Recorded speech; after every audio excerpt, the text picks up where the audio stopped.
आज सुबह हमने एक खबर बताई थी जिसमें अलीराजपुर जिले के जोबड़ क्षेत्र के निमथल गांव में कल सिंह नाम के एक मूक बधिर दंपति की कहानी थी, जिसका घर जर्जर होकर गिर चुका था, एक हिस्सा गिर चुका था और वो संघर्ष कर रहा था।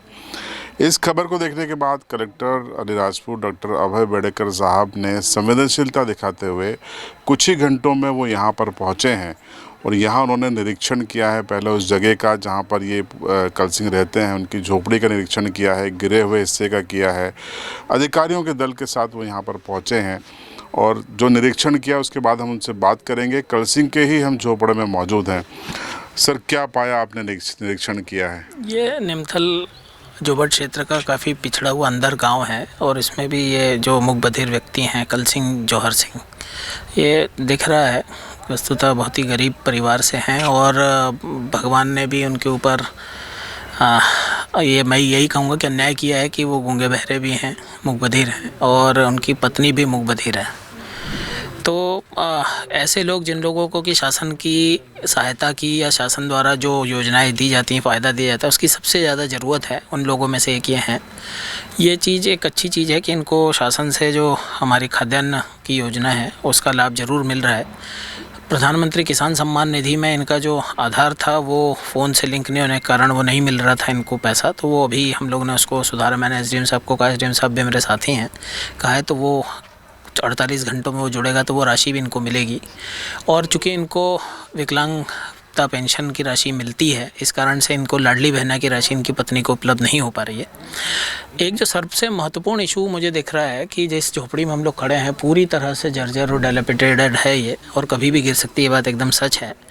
तो इनका जो प्रधानमंत्री आवास योजना की जो सूची है उसमें इनका नाम नहीं है, छूटा हुआ है। मैंने अभी यहाँ सरपंच सचिव से बुला के पूछा है तो उनका इसका स्पष्टीकरण वो नहीं दे पाए हैं कि इसका नाम कैसे छूट गया, जबकि ये सबसे ज़्यादा नीडी, सबसे ज़्यादा जिसको ज़रूरत है वो व्यक्ति दिख रहा है। तो इनके पहले जो सचिव थे उनका अभी स्पष्टीकरण, मैंने एसडीएम को कहा है कि उनका स्पष्टीकरण ले, उनके खिलाफ हम कार्रवाई तो करेंगे ही, परंतु चूँकि इनको अभी प्रधानमंत्री आवास योजना का सर्वे नहीं हो रहा है कोई, तो इनको तत्काल लाभ देने के लिए मैंने इनको कहा है एसडीएम साहब को कि इनका ये जो घर है इसको हम अच्छा बना के, नया घर बना के देंगे। इसके लिए चाहे मैं से किसी दूसरे स्रोत से या रेड क्रॉस से व्यवस्था करनी पड़े, परंतु मैं चाहता हूँ कि एक महीने के अंदर इनका ये घर फिर से अच्छे से खड़ा हो पाए, जिसमें कि लोग पति पत्नी और इनका बच्चा और इनकी माँ सब साथ में रह सके। दरिद्र और नीडी ज़रूरतमंद लोगों की सेवा ही सच्ची मानव सेवा है। हमारे प्रदेश के यशस्वी मुख्यमंत्री जी का, माननीय मुख्यमंत्री जी का भी ये संदेश सभी लोगों को स्पष्ट है कि एसडीएम, तहसीलदार, कलेक्टर सभी जाके गांव में रात्रि विश्राम करें। जो अभी जो कैंप लग रहे हैं उनमें भी उन्होंने ये स्पष्ट निर्देश दिए हैं कि इन लोग की जो ज़रूरत की चीज़ें हैं, आवश्यकताएं हैं, उन तत्काल उनकी वहीं पर पूर्ति की जाए। उसी दिशा में ये कदम है कि हम उनको ये जो उनकी बहुत महत्वपूर्ण आवश्यकता है इसको हम तत्काल ही पूरा करेंगे। सर, एक महीने का करीब वक्त लगने का अनुमान है और मकान बहुत जर्जर है। कुछ एक महीने के लिए इनकी कोई वैकल्पिक व्यवस्था पंचायत भवन में या कहीं? कुछ व्यवस्था हम करेंगे जिससे कि ये मकान बन सके और वो कहीं रह सके। Thank you sir.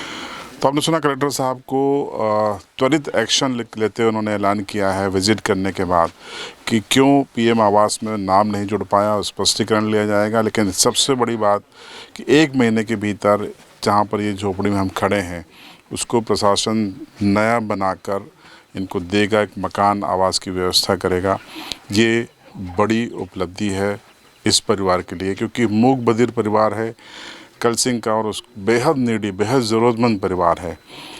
तो प्रशासन ने जो पहल की है CB लाइव की ओर से और आप सभी की ओर से हम उनको धन्यवाद देते हैं और उम्मीद करते हैं कि जल्दी ही मूक बधिर कल सिंह अपने नए मकान में परिवार के साथ मुस्कुराते हुए देखने को मिलेंगे और हम फिर आएंगे उस समय की तस्वीरें आपको बताने के लिए।